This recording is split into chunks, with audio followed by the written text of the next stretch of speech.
ఏంది సుమ్నా ఇట్టుంది ఇది? ఇది ఇట్లుంది ఏమి అని తెలుసుకోవాలంటే కంటిన్యూగా లాస్ట్ వరకు వీడియో చూడాల్సిందే. ఓకే. సూపర్ ఉంది. ఏం సుమ్నా ఏంటి ఈరోజు స్పెషల్? ఏమో పెట్టినా కూడా సేమియా ఉప్మా తెచ్చావా? సేమియా ఉన్నట్టున్నా కాదు. సో ఈ స్వీట్ నేను ఇప్పుడు ప్రెసెంట్ వర్క్ చేస్తున్న కంపెనీలో మా మేనేజర్ నన్ను ఇన్వైట్ చేసింది అనమాట వాళ్ళ ఇంటికి. అప్పుడు నేను వెళ్ళాను. అప్పుడు మా మేనేజర్ వెళ్ళానని చెప్పి నాకు ఈ స్వీట్ చేసి పెట్టారు. అదే స్వీట్ ఇది. ఏంటి సేమియా పాయసమా ఏంటి? ఇది నార్మల్ సేమియా పాయసం కాదు, క్యారామెలైజ్డ్ సేమియా పాయసం.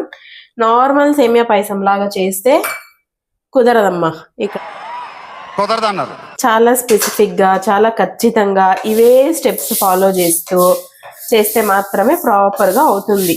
నేను ఆమె దగ్గర నేర్చుకొని వచ్చాను అనమాట. సో ఇప్పుడు చేస్తున్నా. సో మంచి సేమియా, ఎంటీఆర్ సేమియా, రోస్ట్ అవ్వనిది తీసుకోవాలి అన్నమాట. మనం సేమియాలు ఇందులో వేసే ముందే పాను ప్రీ హీట్ చేసుకోవాలి. ప్రీ హీట్ చేసిన తర్వాతనే వేయాలి.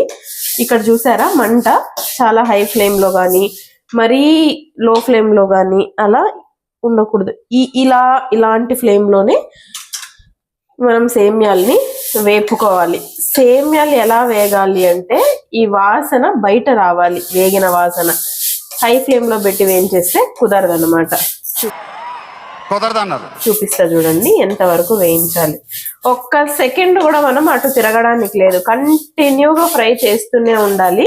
తర్వాత ఆయిల్ కానీ గీ కానీ ఏది వేయకూడదు, డ్రై రోస్ట్ మాత్రమే చేయాలి. ఇలా పర్ఫెక్ట్ గా వేగిపోయింది చూడండి. ఇలా వేగిన తర్వాత మనము స్టవ్ ఆఫ్ చేసి ఇదే బాండీలో ఉంచకూడదు అనమాట. సపరేట్ ప్లేట్ లో తీసి ఆరబెట్టుకోవాలి. ఇన్ కేస్ లేదంటే మనకి ఇంకా ఎక్కువ ఫ్రై అయిపోతుంది. అలా అవ్వకూడదు. ఏమండి నెక్స్ట్ ప్రాసెస్ చేయాల, గిన్నె ఇవ్వండి. బాబాయ్ ఏమంతా తిప్పేశారు, అమ్మో. సో మనము ఇప్పుడు సేమియా వేయించుకున్నామే, అందులో అస్సలు చేయకూడదు అనమాట. ఎందుకంటే ఇంకొక గిన్నె ఎక్స్ట్రా చేయాలి కాబట్టి. ఇవే తగ్గించుకుంటే మంచిది. అలా కాదు, అలా చేస్తే ఇది రాదనమాట. సో ప్రీహీట్ చేసుకోవాలి లైట్ గా, ఎక్కువ చేయకూడదు. జస్ట్ ఒక 40-50 సెకండ్స్ మాత్రమే. సో ఇప్పుడు చక్కెర పోతున్నావు, గిన్నె మాడిపోతుంది, నీళ్ళు పోయే ముందు.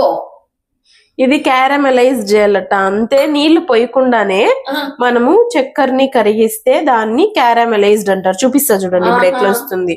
మాడిపోదు, మాడిపోకుండా మనము కలుపుతూనే ఉండాలి. ఎప్పుడు చూడలేదు నేను ఇది, అందుకే నేను కూడా ఎప్పుడు తినలేదు, మా మేనేజర్ చేసిందని ఇంకా నేను రెసిపీ కనుక్కొని చేస్తున్నాను అత్త. చూద్దాం ఎట్లుంటుందో టేస్ట్, చూద్దాం. నేనైతే చూసాను, తను బాగా చేసింది. మళ్ళీ నేను ఎట్లా చేయగలుగుతానో నాకు తెలియదు. చూద్దాం.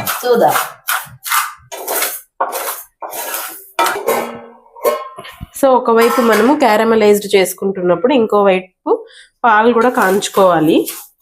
చూసారా ఇక్కడ షుగర్ అంతా మెల్ట్ అవ్వడం స్టార్ట్ అయ్యి తేమ శాతం బయటికి రిలీజ్ అవుతుంది. అవునే, చూసారా? అయ్యో నాకు తెలియదే, ఇప్పుడే చూస్తున్నా. మనం ఎప్పుడు నీళ్లు పోసి చేస్తాం కదండి అత్త, ఇది డిఫరెంట్ గా అన్నమాట. ఏమంటే కొంచెం జాగ్రత్తగా చేయాలి ఈ ప్రాసెస్ అంతా, లేదంటే మాడిపోతుంది. హై ఫ్లేమ్ చేయకూడదు, కలుపుతా ఉండాలి. ఒక డిఫరెంట్ స్మెల్ అయితే వస్తుంది అనమాట. ఈ షుగర్ అంతా ఇలా మెల్ట్ అవుతుంటే పాలు గోరవెచ్చగా మాత్రమే కాంచుకోవాలి, ఎక్కువ కాంచుకోకూడదు. ఒక రకమైన వాసన వస్తుంది. సో క్యారమలైజ్డ్ అవ్వడం స్టార్ట్ అయింది, చూసారా? లైట్ ఎల్లో కలర్ లో వస్తుంది. ఇంకొంచెం డార్క్ కలర్ అయితే మనకి పర్ఫెక్ట్ గా అయినట్టు. సో చూసారా, ఇందాక ఎల్లో కలర్ ఉండింది, ఇప్పుడు బ్రౌన్ కలర్ కి వచ్చింది. ఈ స్టేజ్ కి మనకి స్టవ్ ఆఫ్ చేయకుండా చాలా లో ఫ్లేమ్ లో పెట్టేసి పాలు అన్నమాట. చూసారా, మీగడ లేకుండా, ఇన్ కేస్ మీరు మీగడ నచ్చితే మీరు తీసుకోవచ్చు. నేను ఇక్కడ ఒక కంప్లీట్ కప్పు పాలను తీసుకుంటున్నా. ఈ క్యారమలైజ్డ్ చేసామే, ఇందులోనికి పాలు వేసేయాలి. ఈ స్మెల్ కోసమే ఈ ప్రాసెస్ అంతా. అద్భుతంగా ఉంటుంది. ఇప్పుడు కొంచెం మంట పెంచుకోవాలి, ఇదంతా మెల్ట్ అవ్వాలి ఇందులో. సో ఇలా కలిపి కలిపి కలిపి మనకి క్యారమెల్ అయినదంతా ఈ పాలల్లో కలిసిపోతుంది అనమాట. చూసారా, ఇలా ఉడుకు పట్టినప్పుడు మంట తగ్గించి, మీరు ఇన్ కేస్ అంత పాయసం అంతా పాలల్లో ఇష్టపడితే మొత్తం పాలు వేసుకోండి. నేను అలా ఇష్టపడను. సో నేను ఇంకొక కప్పు వాటర్ మిక్స్ చేస్తా. 1 కప్పు వాటర్. ఇదంతా 1 కప్పు సేమియాకి మెజర్మెంట్ అన్నమాట. నేను యాక్చువల్లీ రోస్ట్ చేసేటప్పుడు 2 కప్స్ చేశాను, ఎందుకైనా మంచిదని. మరి ఎక్కువ అవుతుందని డౌట్ వచ్చి 1 కప్పుకే పాయసం చేస్తున్నా. ఈ పాయసం చేసేటప్పుడు ఒక్కొక్క స్టేజ్లో ఒక్కొక్క టైప్ ఆఫ్, అంటే ఒక్కొక్క ఫ్లేమ్ పెట్టుకోవాలి, ఎక్కువ తక్కువ మిడిల్ అన్నీ అన్నమాట. ఇప్పుడు వాటర్ వేసిన తర్వాత ఇలా మరగడం స్టార్ట్ అవుతున్నప్పుడు 1 కప్పు సేమియా వేసేసుకోవాలి. చెప్పాను కదండి, సేమియా రోస్టింగ్ ప్రాసెస్ కూడా చాలా ఇంపార్టెంట్. సో ఈ విధంగా కాస్త హెల్ప్ చేసినాను ఇంతసేపు ఇది అలా కలిపి. ఈ లోపల ఇంకొక ఏదో చిన్న పని చేస్తా ఉంది, చూద్దాం. అవునులేప్ప, మేము చిన్న పనులు వేస్తాము. ఆయిల్ వేడి చేసుకొని, అది ఆయిల్ కాదనుకుంటా. సారీ, గీ గీ గీ. పర్లేదు, నాట్లాంటి వాళ్ళు ఉండాలి పక్కన అప్పుడప్పుడు, లేకుంటే ఇట్లా పొరపాటు అనేది జరుగుతూ ఉంటుంది. మనిషి పొరపాటు అనేది సహజం, ఓకేనా? ఇంకా మా ఆయన ప్రవచనాలు స్టార్ట్ చేసి, చూసారా ఇక్కడ పర్ఫెక్ట్ గా అయిపోయింది. ఇంకా ఈ పాయింట్ ఆఫ్ టైంలో మనం ఆపేసుకుందాం, లేదంటే ఇంకా గట్టి పడిపోతుంది.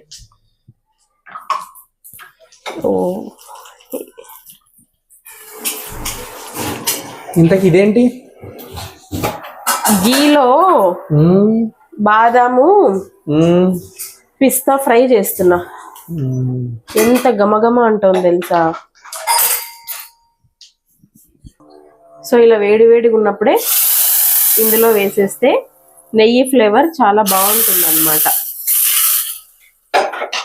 ఆగలేకున్నా టేస్ట్ చేయాలనిపిస్తుంది. చూసారా టెక్స్చర్ ఎంత బాగుందో, పొగలు పొగలు వస్తుంది. చూద్దాం మరి ఎలా అయిందో. ఇదేంటి పక్కన? అత్తకి ఇవన్నీ లేకుండా పక్కన తీసి పెట్టారనమాట. అత్త తినలేరు కదండి. ఓకే. పొగలు పొగలు వస్తుంది, బట్ టేస్ట్ చేయాలని ఆత్రం. అట్లా వచ్చిందా లేదా, నేను వీళ్ళకేమో చేసి చెప్తామని చెప్పినా అట్లా వచ్చిందా లేదా అనేది నా టెన్షన్. చాలా బాగుంది, నార్మల్ పాయసంకి దీనికి చాలా బాగుంది. నేను కొంచెం పలుకుగానే తీసాను సేమియా. మీకు ఇన్ కేస్ కావాలంటే మెత్తగా ఉడికించుకోండి. నేను ఇక్కడ స్పూన్లు లేపుతున్నా. సూపర్ ఉంది, బాగుంది పాయసం. సో మీరు కూడా ప్రాసెస్ అంతా చూసారు కదండి, తప్పకుండా చేసుకొని ట్రై చేయండి. ఎలా ఉందో కమెంట్ చేయండి. Thanks for watching. Subscribe to Suma's Vlogs. Yes.